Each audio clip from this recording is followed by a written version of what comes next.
अब हम आगे पढ़ेंगे, हमारा नया टॉपिक है यूनिट सेल। क्या है? Unit cell.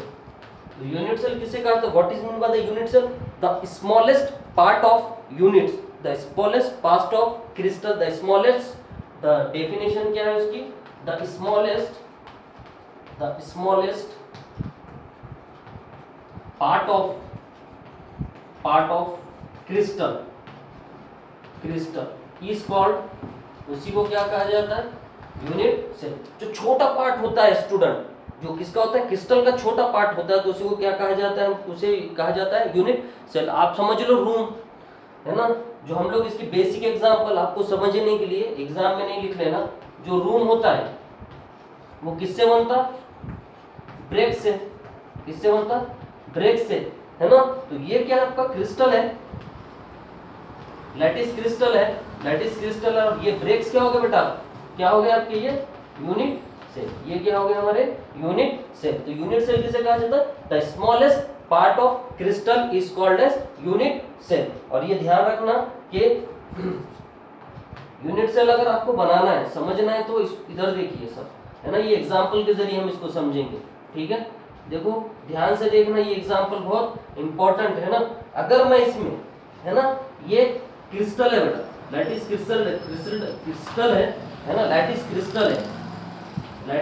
क्रिस्टल है। अगर मैं इसको डिवाइड करूं छोटे छोटे फ्रेगमेंटेशन में, है ना, इसको अगर मैं अच्छे से डिवाइड करूं छोटे छोटे फ्रेगमेंटेशन में, फ्रेगमेंट में, तो उसी को क्या कहते हैं?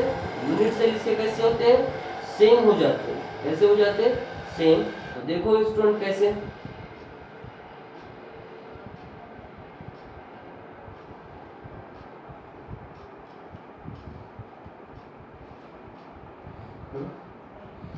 और बना लेंगे एक दो।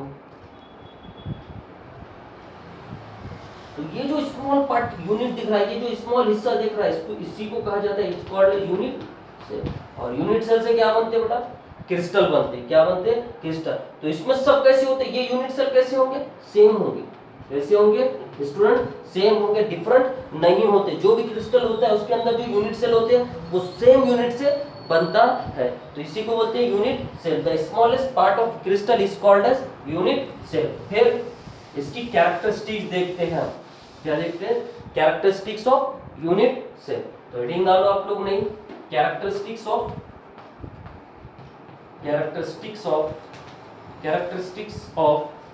Unit cell. तो ये बहुत बहुत इंपॉर्टेंट है, ये समझ में आना जरूरी है। ये चैप्टर आपके लॉजिक बेस पे, तो आपको ये समझ में आना जरूरी है। तो वो कितने होते हैं? कैरेक्टरिस्टिक्स ऑफ यूनिट सेल कितने हैं? दो है। पहला है एज।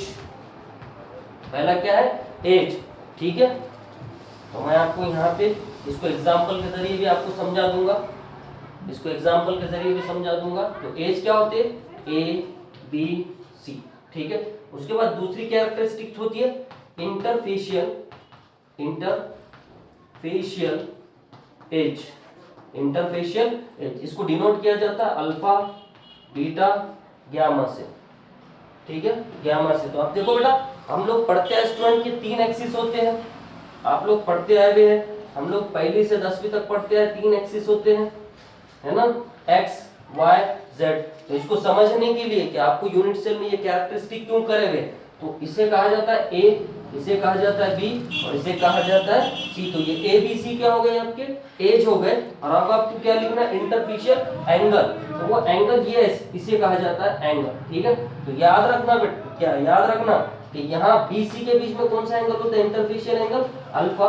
सी ए के बीच में कौन सा एंगल होता है? बीटा। और ए बी के बीच में कौन सा एंगल होता है? गामा, ठीक है। यहाँ तक समझ में आ गया?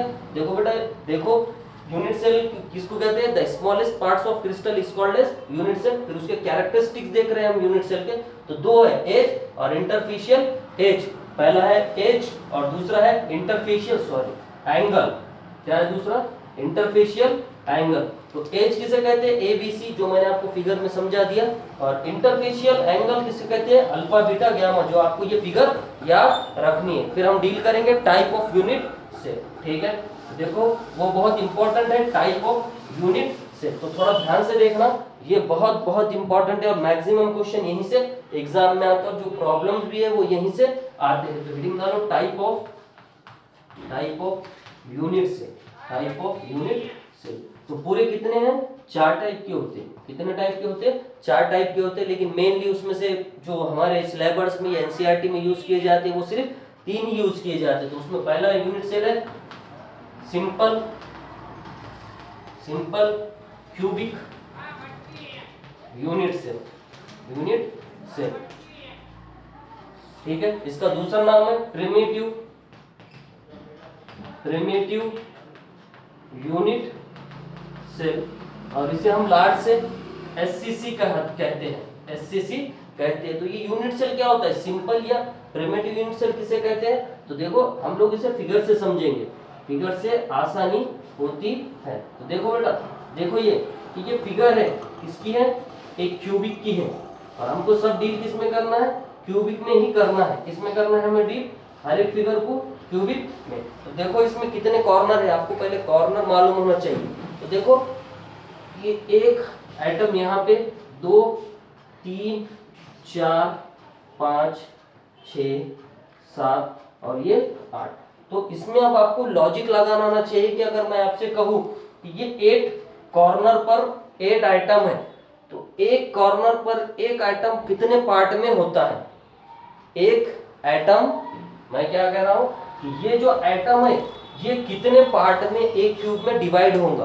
देखो समझो, ये बहुत इंपॉर्टेंट है।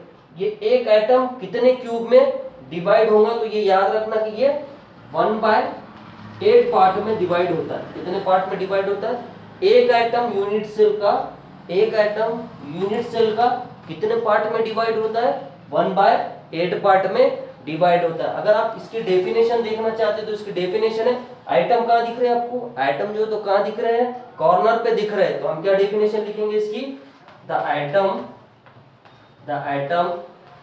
Present at the corner of the unit cell, इसी को क्या बोलते हैं, इज कॉल्ड एज SAC। इसमें Z इफेक्टिव एटॉमिक नंबर निकाला जाता है। तो आपने लिखे कि एक एटम है ना, एक एटम कितने कॉर्नर पर है, एक एटम एक कॉर्नर पर है, तो वो कितने हिस्से में एक क्यूब में डिवाइड है बेटा, एक स्टूडेंट। तो आपने लिखे 1/8। टोटल कितने कॉर्नर दिख रहे हैं, 1 2 3 4 5 8 दिख रहे हैं। तो उसे 8 से मल्टीप्लाई करो, तो ये 8 कैंसिल हो जाएंगे, आंसर कितना आएगा बेटा 1। तो ये जो 1 आया इसे कहते हैं Z इफेक्टिव नंबर या इफेक्टिव नंबर। क्या कहते हैं इसे, इफेक्टिव नंबर। क्या कहते हैं इसे, इफेक्टिव नंबर। उसको डिनोट किससे करते हैं, Z से, और वो कितना आ गया आप लोगों का 1, ठीक है।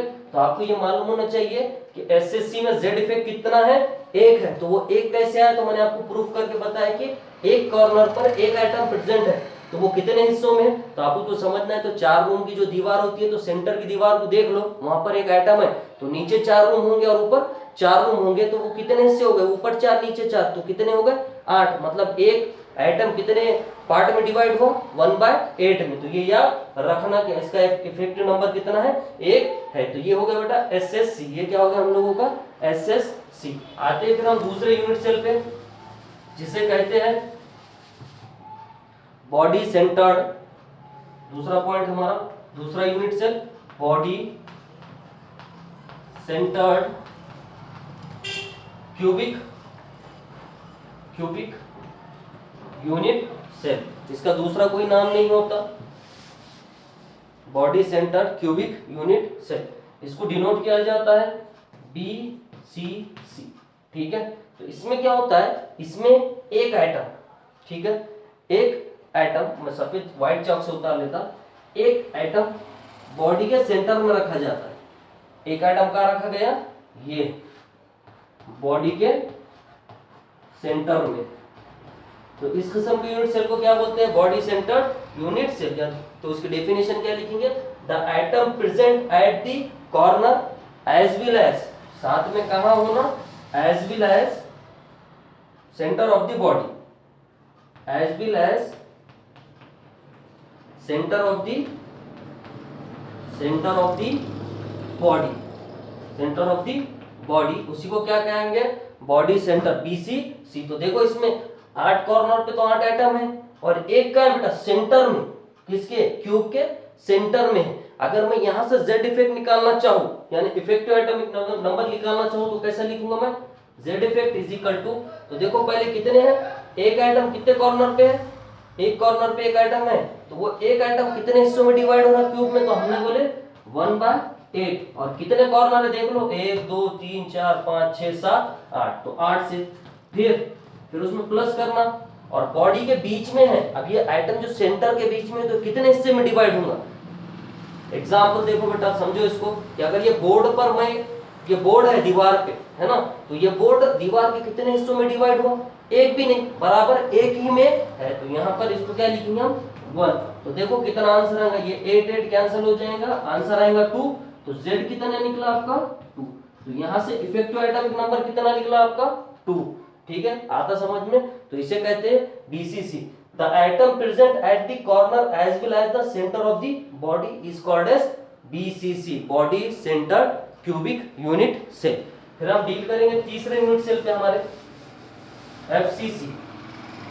तीसरा यूनिट सेल हमारा कौन सा है, तीसरा यूनिट सेल है आपका फेस सेंटर्ड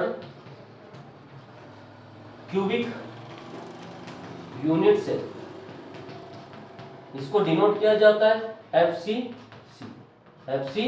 तो देखो इसमें क्या होता है, इसमें फेस पर, फेस के सेंटर पर, यानी इसमें फेस कितने हैं, एक रूम में फेस अगर आप गिनना चाहो तो एक ऊपर, एक नीचे, एक लेफ्ट साइड, एक राइट साइड, एक सामने, एक फ्रंट और एक बैक, तो 6 फेज है। तो इसी तरह इसमें 6 फेज हम बना लेंगे। तो 6 फेज कैसे बनेंगे, देखो ये 2, ये 3, ये 4, ये राइट साइड, ये लेफ्ट साइड में सेंटर आपने पॉइंट ड्रॉ कर लिए, ये राइट साइड में ड्रॉ कर लिए, तो ये लेफ्ट साइड में हो गया और ये राइट साइड में हो गया, ये टॉप हो गया पॉइंट और ये बॉटम में हो गया। अभी कहां बचा, एक फ्रंट में और बैक में, तो फ्रंट बैक का भी यही बनेगा, देखो ध्यान से देखना, ठीक है।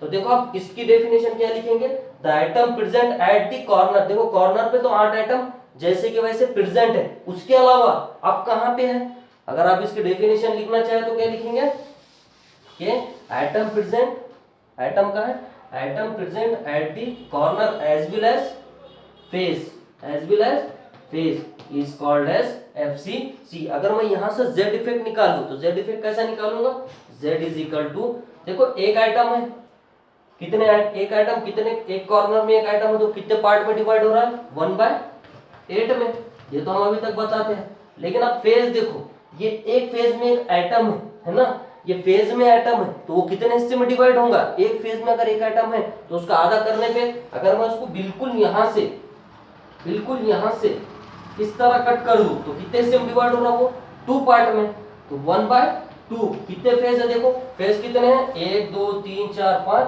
6, तो 6 रख लो, है ना, 6 रख लिए, तो कितना आंसर आएगा, ये 8 8 कैंसल, 2 into 3 2 into 6 3 4, तो यहां से Z कितना निकलेगा, इसका Z इफेक्ट निकलेगा 4, और ये हो गया आपका इफेक्टिव एटॉमिक नंबर देखने का पैटर्न। तो ये आज जो हमने टाइप ऑफ यूनिट सेल पढ़े, ये बहुत इंपॉर्टेंट है, ये आपको समझ में आना चाहिए। अगर ये समझ में आते हैं आपको तो फिर कोई प्रॉब्लम नहीं है, आप उससे Z निकाल सकते हैं, फिर इसको हम आगे जाके आप इसको हम लोग एनालिसिस करेंगे। इसके बाद जो हम टॉपिक पढ़ेंगे, सिर्फ हेडिंग डाल के रख लो, ब्रेवियस थ्योरी, ठीक है, ब्रेवियस क्यूबिक यूनिट सेल, और वो बहुत इंपॉर्टेंट है, और वहां से बोर्ड में एक मरतबा और JEE में भी वहां से क्वेश्चन आए हैं, ठीक है। तो बाकी का अगले लेक्चर में, ठीक है, अल्लाह हाफिज।